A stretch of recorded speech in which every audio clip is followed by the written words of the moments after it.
नमस्कार मित्रांनो. ठरलं तर मग मालिकेच्या पुढील भागात आपल्याला बघायला मिळणार आहे की आता विरोधी वकील बोलू लागतात की हरीशचा खून मधुभाऊंनीच केला आहे.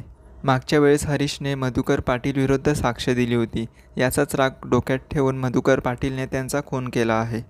कारण पाटलांकडे एक मोठं कारण होतं हरीशचा खून करण्यासाठी. पण मात्र महिपत कशाला त्यांचा खून करेल? महिपत तर त्या माणसाला ओळखतही नव्हता असं म्हणून ते आता त्यांची बाजू मांडत असतात. तर इकडे सायली खूपच घाबरते. त्यावेळेस आता रविराज तिला धीर देत म्हणतो की सायली बाळा, काळजी करू नको.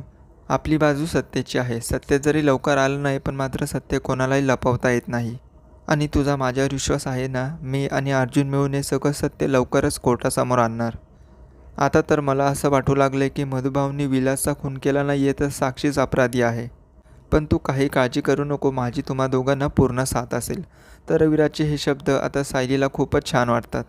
सायली म्हणते की अगोदर तुम्हीच मधुभाऊंची केस घेतली होती आणि जर का तुम्ही आमची मदत केली ना तर आम्ही मधुभाऊंना नक्की सोडवू शकतो.